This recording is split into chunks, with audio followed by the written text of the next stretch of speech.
Supreme court ने राज्य सरकार और राज्य निर्वाचन आयोग को लगाई फटकार, कहा आग से न खेलें। वरिष्ठ अधिवक्ता विवेक तनखा ने की पैरवी।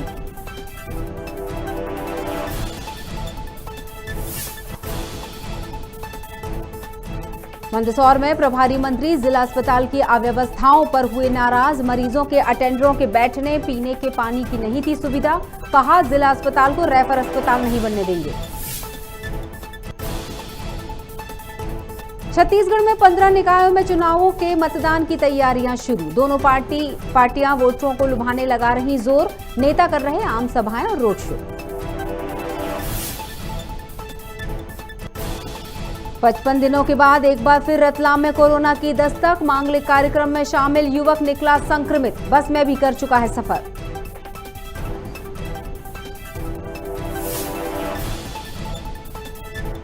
और ठीकरी में लाखों की चोरी का पुलिस ने किया खुलासा। 12 लाख के माल की तलाश में मिला 36 लाख का माल।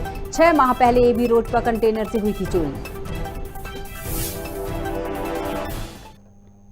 नमस्कार, आप देख रहे हैं खबर भारत। मैं हूं आपके साथ क्रांति प्रिया।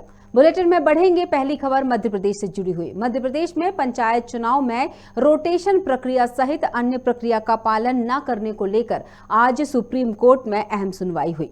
सुप्रीम कोर्ट ने राज्य सरकार और राज्य निर्वाचन आयोग को फटकार लगाते हुए दो टूक कहा कि राज्य सरकार ओबीसी आरक्षण मामले में आग से न खेले। याचिकाकर्ताओं के वकील वरिष्ठ अधिवक्ता विवेक तनखा के मुताबिक राज्य निर्वाचन आयोग को निर्देश दिए गए हैं कि चुनाव संविधान के हिसाब से हो तो ही कराइए। रोटेशन मामले में दायर याचिका पर 21 दिसंबर को हाईकोर्ट में सुनवाई होगी।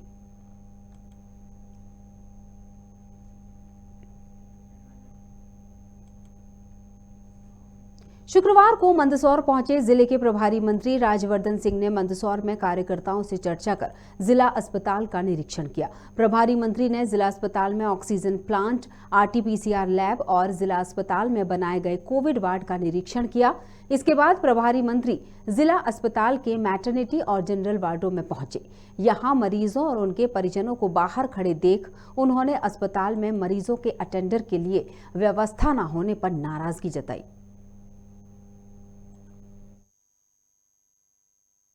सुविधा यहाँ पे है कि ऑक्सीजन सफिशेंट मात्रा में हमारे पास है। करीब 6000 लीटर का प्लांट प्रोड्यूस कर रहा है। और उसके अलावा जो सेकंड वेव में हमने अनुभव किया, उसके उपरांत लिक्विड ऑक्सीजन का जो टैंक कंस्ट्रक्ट हो रहा है, ये हमें बहुत अच्छी कैपेसिटी देगा।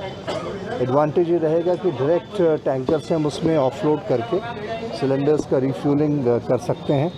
तो एक्सेस सिलेंडर्स होने की वजह से वो सिलेंडर्स हम कहीं भी यहाँ से डिपोर्ट ट्रांसपोर्ट करके वो सुविधाएं प्रदान कर सकते हैं।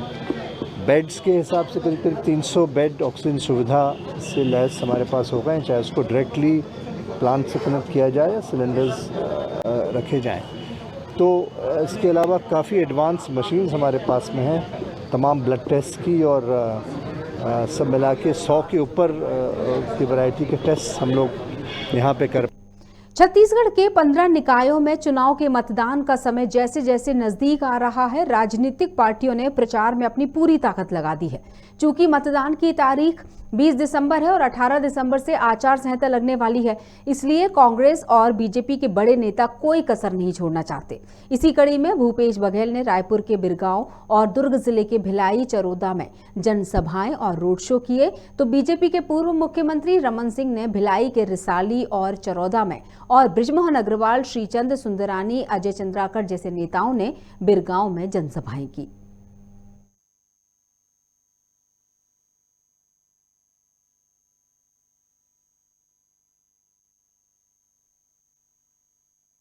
पहले कुछ बात रोजगार के बारे में सत्तू भैया लिखे, यहाँ कौशल विकास केंद्र खुलना चाहिए और यहाँ अग्नि सामंत केंद्र खुलना चाहिए। आप करें पहले कुछ बात रोजगार के बारे में सत्तू भैया लिखे, यहाँ कौशल विकास केंद्र खुलना चाहिए और यहाँ अग्नि सामंत केंद्र खुलना चाहिए।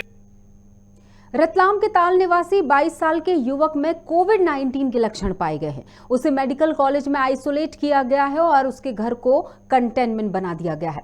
युवक रतलाम में एक मांगलिक कार्यक्रम में शामिल होने आया था, जिसने ताल से रतलाम और रतलाम से ताल तक बस में सफर किया था। इसे देखते हुए जिला प्रशासन की चिंता बढ़ गई है। जिला प्रशासन और परिवहन विभाग की लापरवाही का ही नतीजा है, जो बसों में सामूहिक रूप से नियमों और धारा 144 का उल्लंघन हो रहा है।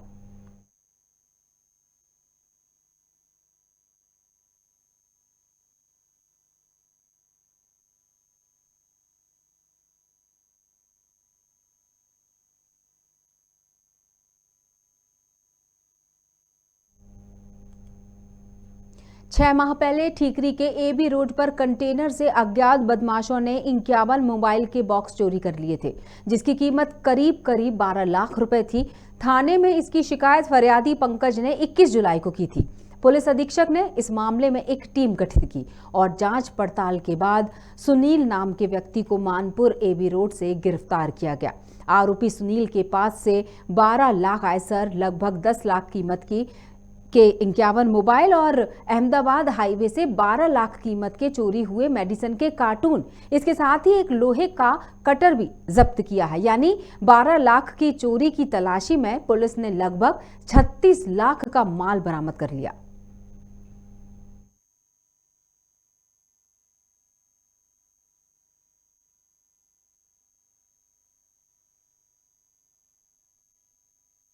जो हाईवे है उस पर एक ट्रक कटिंग की वारदात हुई है और उसमें से कुछ मोबाइल बॉक्स गायब हैं, जिसको तब से ही हमारी टीम लगातार डेवलप कर रही थी। उसमें अलग अलग साक्ष्य हम लोग जुटा रहे थे और इसमें अभी हमको सफलता मिली है। हमने एक व्यक्ति को गिरफ्तार किया है, जिनके पास से 50 से ज़्यादा मोबाइल हमने बरामद किए हैं और इसमें मुख्य आरोपी को हमने गिरफ्तार किया है। इनके साथ ही कुछ अन्य लोगों के नाम भी हैं, जिनकी तलाश में हमारी टीमें जुटी हैं। इत्तेफाक की बात है कि जब हमने इनको गिरफ्तार किया उस वक्त भी एक वारदात करके ही लौट रहे थे और एक अन्य ट्रक की कटिंग का जो सामान है, जो कि मेडिकल बॉक्सेस और किट था, वो भी पुलिस ने जब्त किया है, जिसकी कीमती भी लगभग 10 लाख से ऊपर की है। और इसमें मैं आइसर वाहन के इन आरोपी को हमने गिरफ्तार किया है। प्रकरण अभी विवेचना में है, इसको अभी हम आगे और डेवलप करेंगे। आरोपी घटना को किस तरीके से अंजाम देता था? ये हाईवे पर ट्रक का पीछा करते थे और जब स्पीड स्लो होती थी तो जैसा हमारे सामने एक कटर रखा हुआ है, ये उसका ताला काटते थे और वहाँ से माल को हाईवे के किनारे ही डंप करते जाते हैं और बाद में उसको कलेक्ट करते हैं।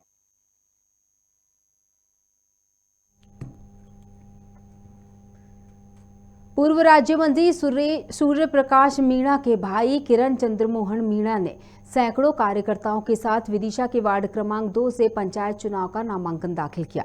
चुनाव जीतने के बाद किसान हितों में कार्य करने के वादे के साथ ही वे जीत के लिए काफी आश्वस्त भी नजर आए। उनके पास एक और जहां युवा जोश था, तो वहीं अनुभवी साथ ने उन्हें और मजबूत बनाया।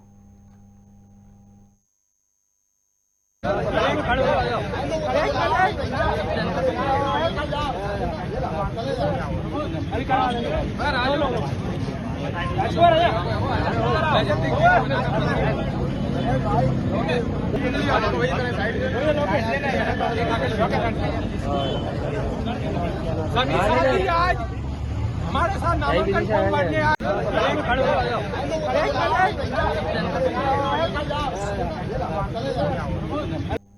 मध्य प्रदेश के कान्हा टाइगर रिजर्व की तर्ज पर बांधवगढ़ टाइगर रिजर्व में भी बारहसिंगा बसाए जाएंगे। आने वाले नए साल में टाइगर रिजर्व में कान्हा नेशनल पार्क से 3 बार में 100 बारहसिंगा लाए जाएंगे। टाइगर रिजर्व के मगधी एरिया में बारहसिंगा को बसाने के लिए 50 हेक्टेयर जमीन पर एनक्लोजर बनाया गया है। एनक्लोजर को इस तरह से डिजाइन किया गया है कि इसके अंदर कोई दूसरे जानवर प्रवेश न कर सकें।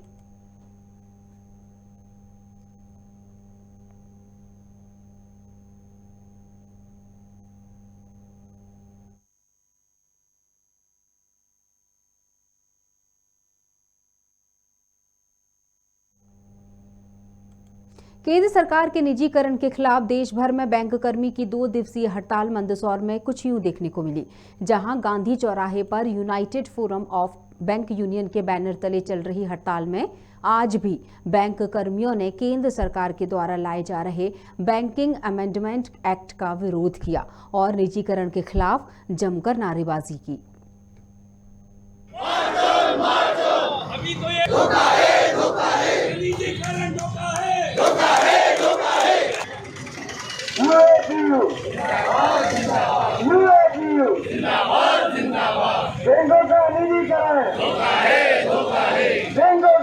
हम प्राइवेटाइजेशन के खिलाफ 2 दिन की हड़ताल पर हैं क्योंकि ये सारे ही सरकारी बैंकों को प्राइवेटाइज करने के उस पक्ष में सरकार है, तो हम उसका विरोध कर रहे हैं। हम आगे भी हड़ताल करेंगे और विरोध करते रहेंगे। ये अभी जो गवर्नमेंट ने जो पार्लियामेंट में जो सेशन लाने वाला 2 बैंकों को प्राइवेट करने के लिए, उसके विरोध में आज पूरे इंडिया में 2 दिवसीय हड़ताल है, जिसके लिए आज मंदसौर में आज दूसरे दिन भी हम हड़ताल के लिए यहाँ पर इकट्ठा हुए हैं। मांग ये है कि गवर्नमेंट जो है जो नेशनल बैंक को जो प्राइवेट कर रही है, वो जो बिल लाने वाली है, वो बिल को वापस ले, क्योंकि वो न तो देश के हित में न आम पब्लिक के हित में। तो इस बिल को वापस होने के उद्देश्य से आज पूरे देश में बैंक कर्मी जो है 2 दिन की हड़ताल की जा रही है। ये 2 दिन की हड़ताल है, जिससे दूसरा दिन है। गरियाबंद जिले के मैनपुर विकासखंड के केकराजोर पंचायत के ग्रामीणों ने सरपंच सचिव के खिलाफ राशि गबन का आरोप लगाया है। शिकायत मिलने पर जांच टीम ग्राम पंचायत केकराजोर पहुंची, जहां टीम ने ग्रामीणों और पंचों के समक्ष अपनी बात रखी। जांच में सचिव सरपंच द्वारा बिना किसी प्रस्ताव के कार्य कराना पाया गया। इसकी पुष्टि जांच अधिकारियों ने की है। जांच 2 दिनों तक चलेगी, जिसके बाद ही पुष्टि हो पाएगी।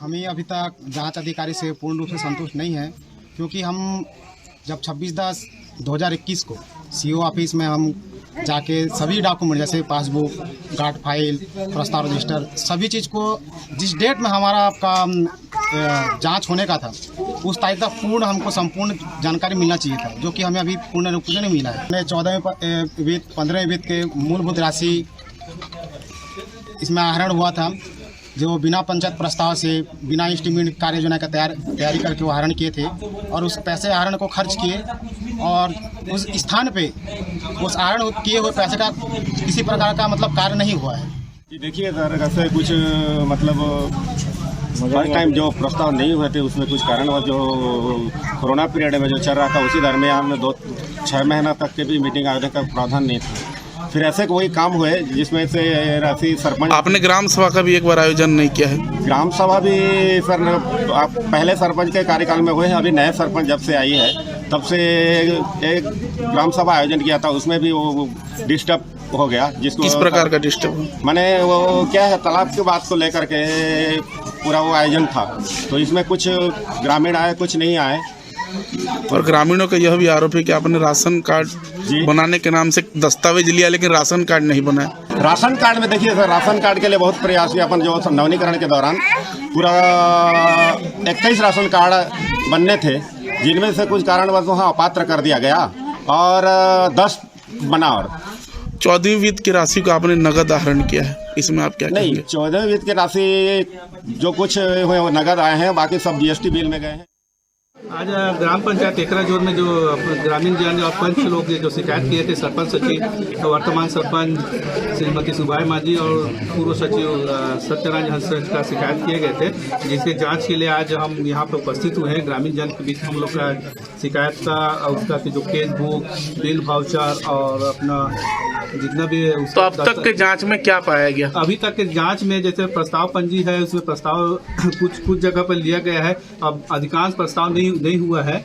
और दूसरा जो भी बिल वाउचर है, उसमें इसका बिल वाउचर भी सामने है, देख सकते हैं, उसमें नहीं मिल पा रहा है। अपूर्ण दस्तावेज में आपने जांच कैसे किया? अपूर्ण दस्तावेज नहीं, हम पंचायत को पहले से लिखित में सूचना दिए हैं। दस्तावेज का कंप्लीट करने का कार्रवाई तो ग्राम पंचायत की होती है, यदि नहीं की है तो अनियमितता उनकी तरफ बरती गई है।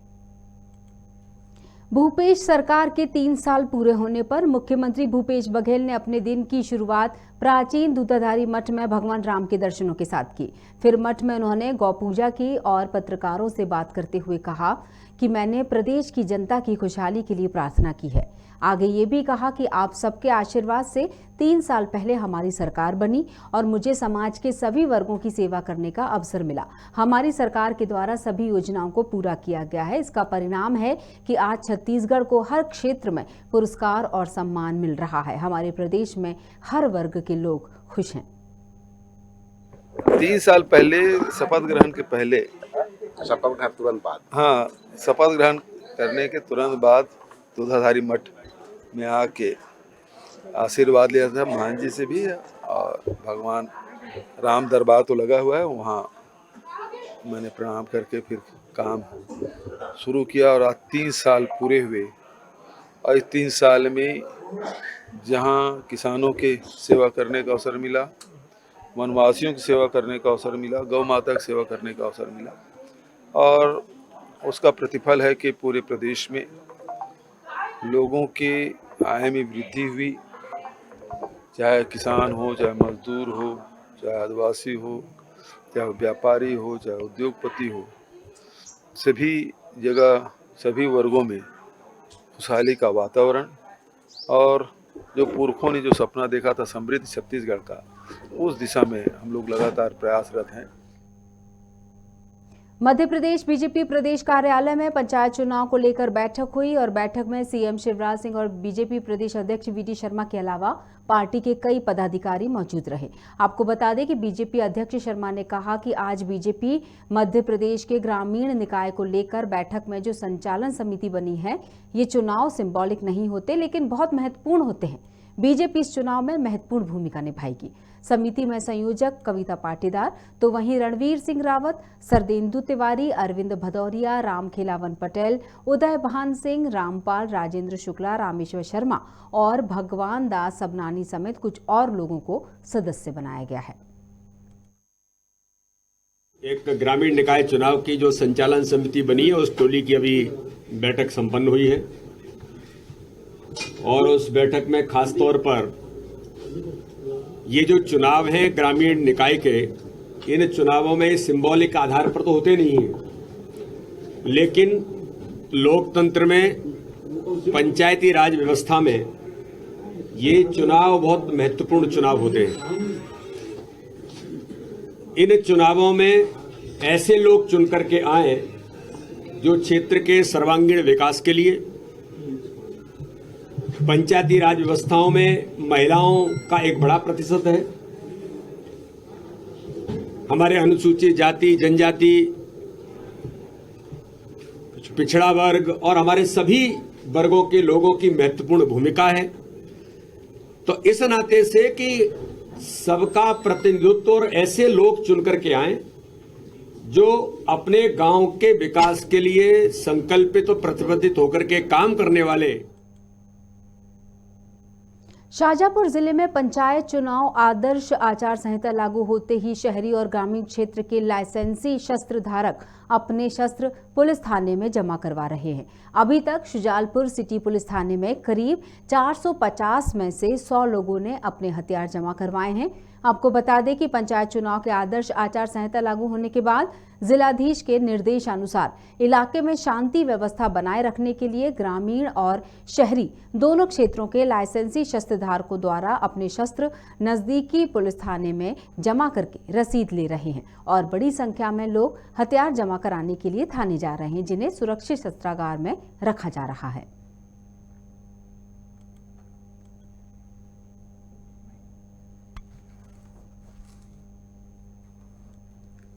और इस खबर के साथ बुलेटिन में फिलहाल इतना ही। जाने से पहले मैं क्रांति प्रिया आप सभी से अनुरोध करती हूं कि खुश रहें, सुरक्षित रहें, सावधान रहें। संक्रमण से दूर रहना है तो मास्क लगाकर रखें, 2 गज की दूरी बनाकर रखें और बने रहिएगा खबर भारत के साथ। नमस्कार।